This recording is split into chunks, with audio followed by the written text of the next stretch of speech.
தென்னாடுடைய சிவனே போற்றி, எந்நாட்டவர்க்கும் இறைவா போற்றி. அனைத்து தமிழ் உள்ளங்களுக்கும் கனிவான வணக்கங்கள். குரு பகவானின் அதிசார பெயர்ச்சி. குரு பகவான் 12 ராசிகளுக்கும் அற்புதமான பலன்களை தன் ஸ்தான பலத்தாலும் அருட்பார்வையாலும் அள்ளி வழங்குபவர். அதனால்தான் குரு பார்க்க கோடி நன்மை என்பார்கள். குருவின் திருவருள் சகல மங்களங்களையும் சுபிட்சத்தையும் அளிக்கும். குரு பிரம்மா, குரு விஷ்ணு, குரு தேவோ மகேஸ்வரக, குரு சாஸ்தாத் பரபிரம்மா, தஸ்மை ஸ்ரீ குருவே நம என்கிற மந்திரத்தை சொல்லி குருவை வணங்க நன்மைகள் தேடி வரும். ஒரு ஜாதகத்தில் ஏராளமான தோஷங்கள் கெடுக்கும் நிலையில் இருந்தாலும் கூட அப்படி தோஷம் ஏற்படுத்தக்கூடிய கிரகத்துக்கு குருவின் பார்வையோ தொடர்போ இருந்தால் அது கெடுதல்களை செய்யாது என்பது சிறப்பு. அப்படிப்பட்ட குரு பகவான் ஆண்டுக்கு ஒரு முறை ஒரு ராசியில் இருந்து அடுத்த ராசிக்கு பெயர்வார். சில நேரங்களில் அதிசாரமாகவும் வக்கரமாகவும் முன்னும் பின்னும் உள்ள ராசிகளுக்கு குரு பகவான் சஞ்சாரம் செய்வதும் உண்டு. அந்த வகையில் தற்போது தன் பகை வீடான மிதுன ராசியில் சஞ்சாரம் செய்யும் குரு பகவான் அதிசாரமாக கடக ராசியில் பிரவேசித்து உச்சமடைய போகிறார். வரும் அக்டோபர் மாதம் 18ஆம் தேதி கடகத்தில் பிரவேசிக்கும் குரு பகவான் டிசம்பர் 5ஆம் தேதி வரை அங்கேயே தங்கியிருந்து பலன் தரப்போகிறார். அதன் பின் வக்கரமடைந்து மிதுன ராசிக்கு திரும்புவார். இதில் குரு பகவானின் அதிசார காலம் மட்டும் என எடுத்துக்கொண்டால் 48 நாட்களுக்கு குரு கடகத்தில் பூர்ணமாக சஞ்சரித்து அற்புதமான பலன்களை தரப்போகிறார். அடுத்த ஆண்டு நிகழும் குரு பெயர்ச்சிக்கு பின்னர் ஓராண்டு உங்கள் வாழ்க்கை எப்படி இருக்கும் என்பதற்கான முன்னோட்டமாக இந்த 48 நாட்களும் அமையும் என்றால் அது மிக இல்லை. அந்த வகையில் இதில் அற்புதமான பலனை பெறப்போகும் ராசிக்காரர்கள் என்றால் முதலில் மிதுன ராசியை சொல்லலாம். ஜென்ம குருவாக இருந்தவர் தனஸ்தானத்துக்கு நகர்வது நல்ல மாற்றமாகும். கன்னி ராசிக்கு லாபஸ்தானத்தில் அமர்ந்து உற்சாகத்தை கொடுக்க போகிறார். விருச்சிக ராசிக்கு 9இல் அமர்ந்து ஆசுவாசப்படுத்தப் போகிறார். மகர ராசிக்கு 7இல் அமர்ந்து ஆனந்தமான வாழ்வை தரப்போகிறார். மீன ராசிக்காரர்கள் கஷ்டங்கள் நீங்கி சுகமான வாழ்வை அனுபவிப்பார்கள். மற்றபடி தனகாரகரான குரு பகவான் உச்சம் அடைவதால் உலகெங்கும் பணத்தட்டுப்பாடு ஓரளவு நீங்கும். வாரா கடன்கள் வங்கிகளுக்கு அதிகம் வசூலாகும். மழையளவு உயரும். உணவுப் பொருள் உற்பத்தி அதிகரிக்கும். விருச்சிக ராசியை குரு பகவான் பார்ப்பதால் பூமி விலை உயரும். ரியல் எஸ்டேட் சூடுபிடிக்கும். மருந்து பொருட்களின் விலைகள் குறையும். குரு பகவான் மகர ராசியை பார்ப்பதால் அந்நிய முதலீடுகள் அதிகரிக்கும். குரு பகவான் மீனராசியை பார்ப்பதால் கல்வித்துறை நவீனமாகும்.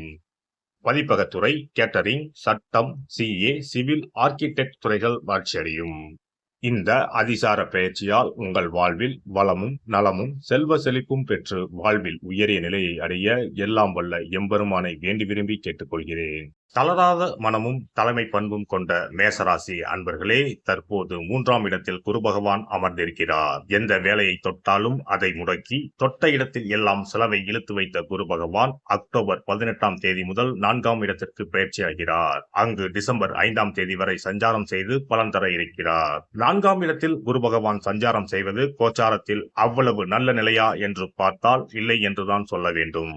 ஆனால் இதுவரை சஞ்சாரம் செய்து வரும் 3ஆம் வீட்டை விட நல்ல இடம் என்று கூறலாம். வீடு கட்டும் பணியை தொடங்கி அதை முடிக்க முடியாமல் தடுமாறி கொண்டிருந்த மேசராசிக்காரர்கள் இந்த காலகட்டத்தில் அதை கட்டி முடிக்க சூழ்நிலைகள் கனிந்து வரும்.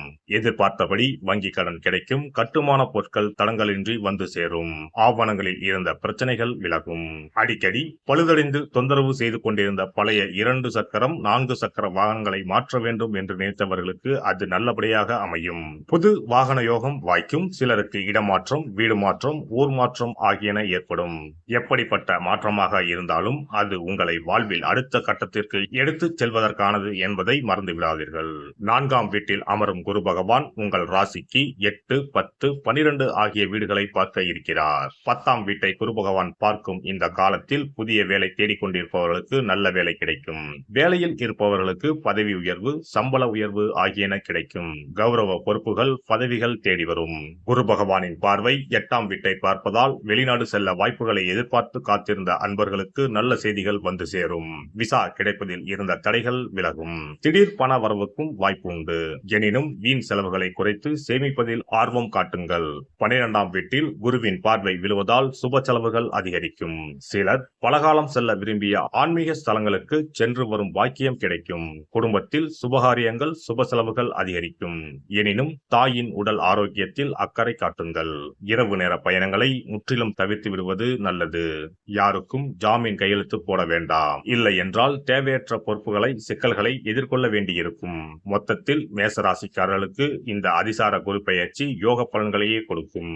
குரு பகவான் தரும் நன்மைகளை முழுமையாக பெறவும் தடைகள் அகலவும் வியாழக்கிழமைகளில் நவகிரக குரு பகவானை வழிபடுங்கள். வயது முதிர்ந்தவர்களுக்கு தங்களால் இயன்ற உதவிகளை செய்யுங்கள். குருவருள் உங்கள் வாழ்வை வளமாக்கும். சிறப்பு தொகுப்பு: தோஷங்களை நீக்கும் கற்பூர பரிகாரம். வாஸ்து சாஸ்திரங்களின்படி வாழ்க்கையில் மகிழ்ச்சியையும் செழிப்பையும் கொண்டு வர பல வழிகள் உள்ளன. வருமானம் பெருக, வீட்டில் உள்ள கண் திருஷ்டி நீங்க, வேலை கிடைக்க, பல சுப பலன்கள் கிடைக்க சிறு விஷயம் செய்தால் எல்லாம் நல்லபடியாக நடக்கும். வாஸ்துப்படி கற்பூரம் மற்றும் கிராம்பு எரிப்பது பல பிரச்சனைகளை சமாளிக்கும். இரவில் கிராம்பு வைத்து கற்பூரம் கொளுத்துங்கள். ஆசைகளை நிறைவேற்றும் சக்தி கற்பூரத்திற்கு உண்டு. உங்கள் விருப்பம் நன்றாக இருந்தால் அது நிச்சயம் நிறைவேறும். பண பிரச்சனைகளில் இருந்து விடுபட சனிக்கிழமை இரவு படுக்கைக்கு செல்வதற்கு முன் கிராம்பு மற்றும் கற்பூரத்தை வெள்ளி கிண்ணத்தில் எரிக்கவும். இப்படி செய்தால் பண பற்றாக்குறையை போக்கலாம். வீட்டில் உள்ள எதிர்மறை சக்தியை விரட்ட கற்பூரம், கிராம்பு மற்றும் ஏலக்காய் நன்றாக வேலை செய்யும். இவை தீய சக்திகளை வீட்டில் இருந்து விலக்கி வைக்கும். கற்பூரம், 5 ஏலக்காய், 5 கிராம்பு ஆகியவற்றை ஒரு பாத்திரத்தில் எடுத்து எரிக்கவும். முதலில் பூஜை அறையில் வைத்து எரித்துவிட்டு அந்த புகையை வீட்டின் மூலை முடுக்கெல்லாம் பரவவிட வேண்டும்.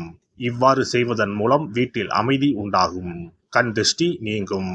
எதிர்மறை ஆற்றல்கள் அகற்றப்படும். வீட்டில் இருப்பவர் மீது தீய பார்வை இருந்தால் அது நீங்கும். இவற்றை எரிப்பதன் மூலம் வீட்டில் உள்ள எந்த நோய்வாய்ப்பட்ட நபரின் உடலில் இருந்தும் அந்த பிரச்சனைகள் நீங்கும். ஆரோக்கியம் மேம்படும். சனிக்கிழமை அன்று மாலை வீட்டில் கிராம்பு மற்றும் கற்பூரத்தை எரிப்பது குடும்ப உறுப்பினர்களுக்கு மகிழ்ச்சியையும் அன்பையும் தரும்.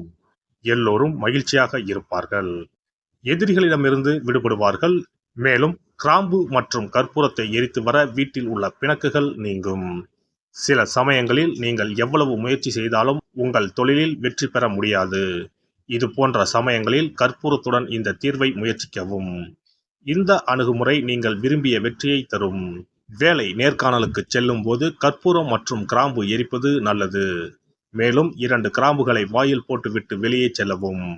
நேர்காணலுக்கு செல்வதற்கு முன் அவற்றை அசைக்கவும். இப்படி செய்தால் வேலை கிடைக்கும். தொழிலில் முன்னேற்றம் ஏற்படும். கடுகு எண்ணெயில் 2 கிராம்புகளை போட்டு காலையில் கடவுளுக்கு அருகில் தீபம் ஏற்றவும். அதன் பிறகு நேர்காணலில் கலந்து கொள்ளுங்கள். இவ்வாறு செய்வதன் மூலம் தொழிலில் உள்ள தடைகள் அனைத்தும் நீங்கும். நல்ல வேலை கிடைக்கும். திருமண உறவில் சிக்கல் இருந்தால் வெள்ளி அல்லது வேறு ஏதேனும் பாத்திரத்தில் கற்பூரத்தை எரிக்கவும். அறையின் மூலையில் 2 கற்பூரங்களை வைக்க வேண்டும். இவ்வாறு செய்வதன் மூலம் தம்பதிகளிடையே ஒற்றுமை அதிகரிக்கும். மேலும் இரவில் கற்பூரம் மற்றும் கிராம்புகளை எரிப்பதால் வாழ்வில் உள்ள தடைகள் நீங்கும். 6 கற்பூரம் மற்றும் 36 கிராம்புகளை எடுத்து வீட்டில் தூவி வர உங்கள் திருமண வாழ்க்கையில் உள்ள தடைகள் நீங்கும். எந்த ஒரு பரிகாரமாக இருந்தாலும் அதை முழு மனதோடு தெய்வ நம்பிக்கையோடு தொடர்ந்து செய்து வந்தால் மட்டுமே பலன் கிடைக்கும். எனவே நம்பிக்கையோடு செய்து பலனை பெறுங்கள். நல்லதே நடக்கும். எல்லாம் வல்ல இறையருளால் நீங்களும் உங்கள் அன்பு குடும்பமும் உடல் நலம், நீளாயுள், நிறை செல்வம், உயர் புகழ், மெய்ஞானம் ஓங்கி வாழ்க வளமுடன். இந்த வீடியோ பதிவு உங்களுக்கு பிடித்திருந்தால் லைக் பண்ணுங்க, கமெண்ட் பண்ணுங்க, ஷேர் பண்ணுங்க. மறக்காம சப்ஸ்கிரைப் பண்ணுங்க. பக்கத்துல இருக்கிற பெல் பட்டனை கிளிக் பண்ணுங்க. நன்றி, வணக்கம். ஓம் நமச்சிவாய. சிவாய நம.